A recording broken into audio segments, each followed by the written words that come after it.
ഇത്തിരി കണ്ടമിനി മുതൽ ഇംഗ്ലീഷ് കൺട്രിയാകാൻ പോകുന്നു. അടുത്ത സ്കൂൾ തുറപ്പ് മുതൽ പാപ്പിച്ചായൻ ഇംഗ്ലീഷ് മീഡിയം സ്കൂൾ തുടങ്ങുന്നു. ഇതിനെ പിന്താങ്ങിക്കൊണ്ട് നമ്മുടെ പ്രിയപ്പെട്ട ലാലേട്ടൻ പറയുന്നത് കേൾക്കൂ. Therefore, if an effective war is to be produced, the dramatist must devise a new way. പാഠം ചൊല്ലി പഠിച്ചും തട്ടി പഠിച്ചും നാളെയൊരാളാകും കേട്ടോ ഞാനും ഒരാളാകും. അതെ, നമ്മൾ ആരെങ്കിലുമായി തീരാൻ ഇംഗ്ലീഷ് പഠിക്കണം. ഇംഗ്ലീഷ് പഠിച്ചാലേ നമ്മൾ ഇന്ത്യയെ അറിയൂ. നമ്മുടെ പ്രിയപ്പെട്ട മമ്മൂക്ക ഇന്ത്യയെ കുറിച്ച് ഇംഗ്ലീഷിൽ പറയുന്നത് കേൾക്കൂ. അതറിയണമെങ്കിൽ ആദ്യം ഇന്ത്യ എന്താണെന്ന് നീ അറിയണം. ഇന്ത്യ എന്ന മഹാരാജ്യത്തിന്റെ സോൾ, ആത്മാവ്. ഈ ആത്മാവ് തൊട്ടറിയാനുള്ള സെൻസ് ഉണ്ടാവണം, സെൻസിബിലിറ്റി ഉണ്ടാവണം, സെൻസിറ്റിവിറ്റി ഉണ്ടാവണം. ഇവരുടെ രണ്ടുപേരുടെയും അഭ്യർത്ഥനയെ മാനിച്ച് നമ്മുടെ ഗ്രാമത്തിന്റെ രോമാഞ്ചം, നമ്മുടെ എല്ലാമായ പാപ്പിച്ചായന്റെ ഒറ്റയ്ക്കുള്ള ആദ്യത്തെ സംരംഭം saint Pappi's English medium school. Saint പാപ്പീസാ? വെറും പാപ്പി എന്ന് പറഞ്ഞ മോശമല്ലേ? ഇപ്പൊ ഒരു അഡ്രസ് ഇല്ലാത്ത സ്ഥിതിക്ക് വെയിറ്റ് ആയിക്കോട്ടെ. അതെ, Malayalam speaking is injurious to health. നമ്മുടെ പാപ്പിച്ചായൻ ഒരു സ്കൂള് തുടങ്ങിയാൽ 100 സ്കൂള് തുടങ്ങിയ മാതിരി പാപ്പി വഴി തനി വഴി. പെരുവഴിയ പിന്നല്ലാതെ ഈ ഇംഗ്ലീഷ് മീഡിയം സ്കൂൾ തുടങ്ങാന്ന് പറഞ്ഞ വലിയ നൂലാമാല മത്തായിച്ച ചെല്ലുമ്പോഴേക്കും പെർമിഷൻ എടുത്ത് വെച്ചേക്കല്ലേ. ഇതൊന്നും നടക്കാൻ പോകുന്ന കാര്യമെന്ന് വെച്ചാൽ നടത്താം. നേരത്തെ അനുവാദമൊക്കെ വാങ്ങിയിട്ടുള്ളതാ. അതിന്റെ പേപ്പറും കാര്യങ്ങളൊക്കെ അവന്റെ പേരില്ല. അതാ അവന്റെ അഹങ്കാരം. വല്ലാത്ത ചെയ്തായി പോയി. ഇനി ഇത് പൊളിക്കാൻ എന്താ പരിപാടി? സ്കൂളിന്റെ പണി തുടങ്ങട്ടെ, എന്നിട്ട് പൊളിച്ചാ പോരെ? അത് കേട്ടാ മതി, അത് കേട്ടാ മതി. അങ്ങനെ അടിച്ചടിച്ച് നിക്കണം. ഈ അപ്പനും മകനും കൂടെ അടി കൂടുന്നത് കാണാൻ ഇത്തിരി രസമൊക്കെ ഉണ്ടെങ്കിലും ഇങ്ങനെ പോയാ കളി കാര്യാവും. അതെ അതെ, ഏറ്റവും വലിയ പ്രശ്നം ആ മാർക്കറ്റിന്റെ കാര്യത്തിലാ. കൃഷിയെ മാത്രം ആശ്രയിച്ച് കഴിയുന്നവരാ ഇവിടുത്തെ 99% ആൾക്കാരും. അപ്പനും മോനും രണ്ടായതോടെ മാർക്കറ്റിന്റെ കാര്യം കഷ്ടത്തിലായി. മാർക്കറ്റ് പിടിക്കാൻ വന്ന മാണിക്കുഞ്ഞിനെ അവര് തല്ലി ഓടിക്കുകയും ചെയ്തു. ആ മാർക്കറ്റ് പൊളിഞ്ഞ ഈ നാട് മുടിഞ്ഞെന്ന് കൂട്ടിയാ മതി. എന്നാലും പാപ്പി ഇനിയും കളിക്കും. കാരണം നാട്ടുകാരുടെ മുമ്പിൽ വെച്ച് എന്നെ അതുപോലെ നാണം കെടുത്തിട്ടുള്ളതാ. പാപ്പിച്ചായ കൂടെ നിന്നപ്പോഴാ അപ്പച്ചനല്ലേ ഉണ്ടാക്കിയെന്നുള്ളത് സത്യം. പക്ഷെ പാപ്പിച്ചായ ഉണ്ടാക്കിയത് അപ്പച്ചനാണെന്നുള്ള വേറൊരു സത്യം പരിഗണിക്കുമ്പോ ഒന്ന് അയഞ്ഞു കൊടുത്താൽ എന്നാ? പാപ്പിയുടെ വില എന്താന്ന് അപ്പച്ചൻ അറിയാൻ പോകുന്നേ ഉള്ളൂ. അല്ലെങ്കിൽ പിന്നെ തോറ്റെന്ന് അപ്പച്ചൻ പരസ്യമായിട്ട് അങ്ങോട്ട് പറയണം. എന്റെ പട്ടി പറയും, ഞാനാണോ അപ്പൻ, അവനാണോ അപ്പൻ? അപ്പനെ തോൽപ്പിക്കാൻ നടക്കുന്ന ഒരു മോൻ. സ്നേഹമില്ലാത്തവൻ അപ്പനാകുമ്പോ മക്കളെ ചീത്ത പറയും, വേണമെങ്കിൽ 2 പൊട്ടിക്കുകയും ചെയ്യും. മത്തായിച്ചൻ ആരെടുത്തറേ? ഞാനെങ്ങാനും ആയിരിക്കണമായിരുന്നു, അവനെ കൊന്ന് കളനി തള്ളിയനെ. ശശാങ്ക, ഇത് ഇവരുടെ കുടുംബകാര്യമാ.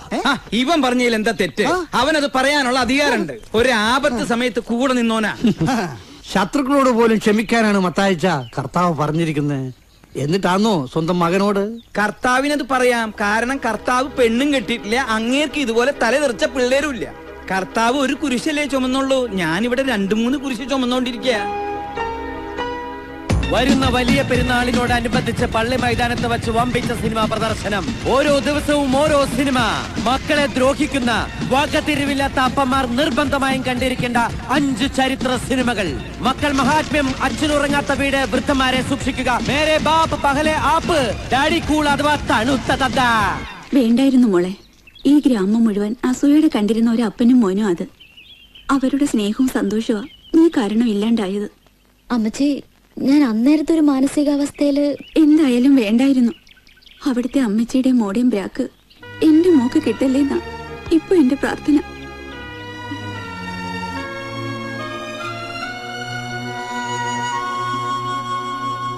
വാൽമ തീ പിടിച്ചിരിക്കുമ്പോഴും പാപ്പിച്ചായന്റെ വൃത്തികെട്ട ശീലം നിർത്തരുത് കേട്ടാ. മിണ്ടാതെ കണി വരുന്നുണ്ടോ?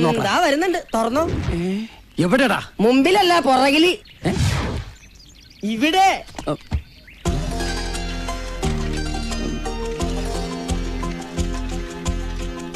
വന്നു വന്ന് കണിയൊക്കെ ഇപ്പൊ പുറകെ കൂടി ആയോടാ. ഒന്ന് ഡോക്ടറെ കാണിക്കുന്നത് നല്ലതാ. കണി കാണലൊരു രോഗമായിട്ട് വൈദ്യശാസ്ത്രം സ്ഥിരീകരിച്ചിട്ടില്ല മോളെ. അവരെന്താ പറഞ്ഞേ? കുട്ടാപ്പി, പഞ്ചായത്ത് ഓഫീസിലെ ഒരു പരാതി കണ്ടു. പരാതിക്കാരനോട് ഒരു 11 മണിയാകുമ്പോ ഓഫീസിലോട്ട് വരാൻ പറ. കുറുപ്പേട്ട. 11 മണിയാ?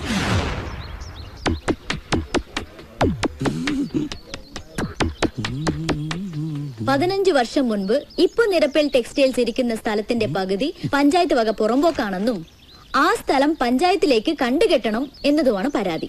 ഈ പരാതി തന്ന തെണ്ടിക്ക് കുടുംബ പേരോ അപ്പന്റെ പേരോ അങ്ങനെ എന്തെങ്കിലും ഉണ്ടോ? ഇല്ല. ഈ പരാതിയുടെ അടിയിൽ ഒരു അഭ്യുദയകാംക്ഷി പാപ്പിന്ന് മാത്രമേ എഴുതിയിട്ടുള്ളൂ. എനിക്ക് തോന്നി പുറമ്പോക്കിനോട് ഇത്രയും താല്പര്യമുള്ളവൻ ഏതെങ്കിലും അഡ്രസ് ഇല്ലാത്തവനാകുമെന്ന്.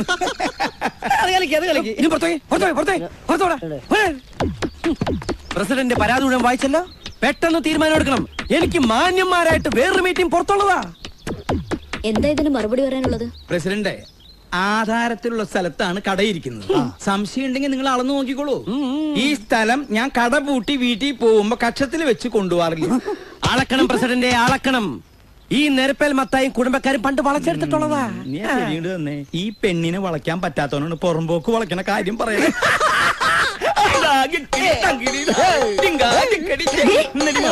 ഇത് തിരുവാതിര കളിക്കാനുള്ള സ്ഥലമല്ല, ഇതൊരു പഞ്ചായത്ത് ഓഫീസാ.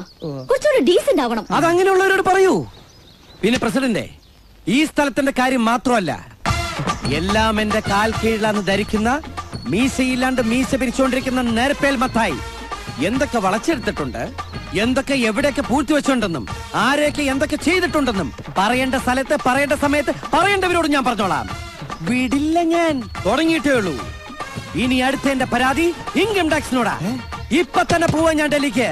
കുട്ടപ്പി, ജീപ്പ് എടുക്കടാ.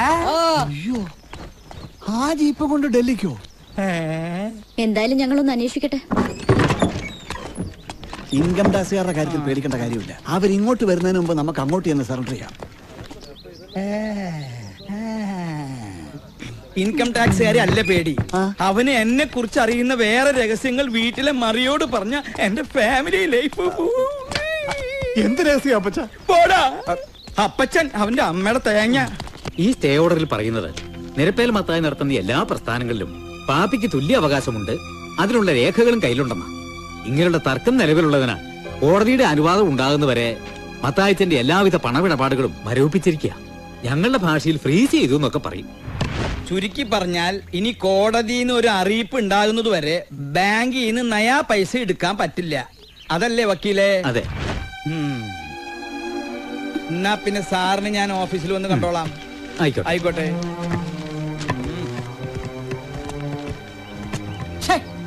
ഈ സ്റ്റേ നമ്മൾ ആദ്യം പാപ്പി കഴിക്കേണ്ടതായിരുന്നു. ഒന്നുമില്ലാത്തവന്റെ എന്ത് മരവിപ്പിക്കാനാ? ഉണ്ടേ ജോലിക്കാരുടെ ശമ്പളം, ചിട്ടിയുടെ കാശ്, അടവ്, തിരിവ് എല്ലാം കുഴപ്പത്തിലായല്ലോ. അന്വേഷണവും കേസും കൂട്ടവും ഒക്കെ കഴിയുന്നത് വരെ പിടിച്ചു നിൽക്കാൻ എന്താ ചെയ്യാ എന്റെ കർത്താവേ. ശശാങ്ക. അയ്യോ മത്തായിച്ച, ഞാനിപ്പോ ആകട്ടായിട്ടില്ല. എടോ, എന്റെ വാച്ച് കേടായതുകൊണ്ട് സമയം ചോദിക്കാൻ വിളിച്ചതാ. 12 എന്ത് വേഗം ഇപ്പൊ സമയം പോകുന്നല്ലേ? അല്ല മറിയേ, നിന്റെ പേരിൽ കുറച്ച് സ്ഥലം ഉണ്ടല്ലോ നമ്മുടെ കനാലിന്റെ തൊട്ടപ്പുറത്ത് 5 ഏക്കർ പറമ്പ്. അയ്യോ, 5 ഏക്കറോ? ഇനി വേറെന്തെങ്കിലും ഉണ്ടോ? ഒന്ന് ആലോചിച്ചേ.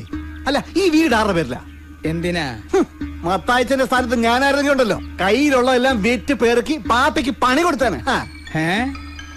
അല്ല, ഒരു പാഠം പഠിപ്പിക്കാനാ. മറിയേ, തൽക്കാലം ഒന്ന് പിടിച്ചു നിൽക്കാൻ ആ 5 ഏക്കർ നമുക്ക് കൊടുക്കാം. അതാ ബുദ്ധി. അല്ലാതെ മണ്ണ് കെട്ടിപ്പിടിച്ചിരുന്നിട്ട് എന്ത് കാര്യം? വാങ്ങാൻ ഞാനാളെ കൊണ്ടുവരാം. ഏതായാലും അമ്മച്ചോട് അന്വേഷണം പറയാൻ മറക്കണം. ആയിക്കോട്ടെ.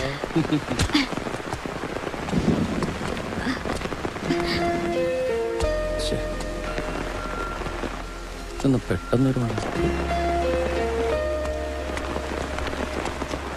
മഴ പെയ്തപ്പോ കേറി നിന്നതാണോ കുമ്പസരിക്കാൻ വന്നതാണോ? അല്ല, പതിവില്ലാത്തവരൊക്കെ പള്ളി കണ്ടപ്പോ ചോദിച്ചതാ. വാ, ഞാൻ ജീപ്പ് വരെ കൊണ്ടാക്കി തരാം. കുഴപ്പമില്ല, മാറും. വാ.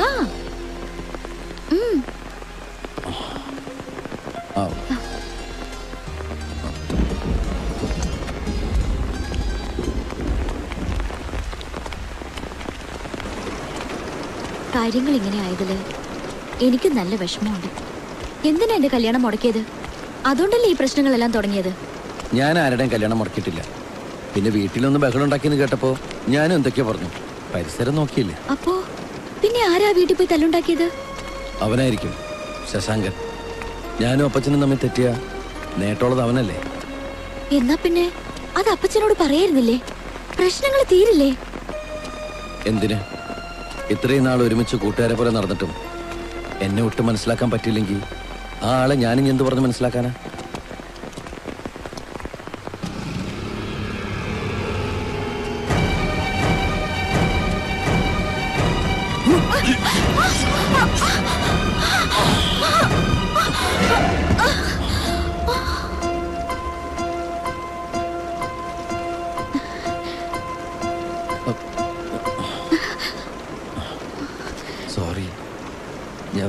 വീഴാൻ പോയതാ.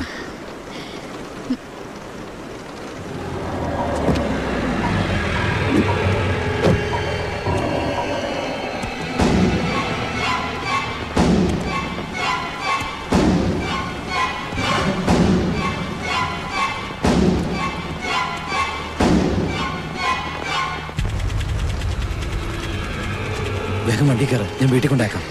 വേണ്ട, ഞാൻ നടന്നു പോയിക്കോളാം. കേറാൻ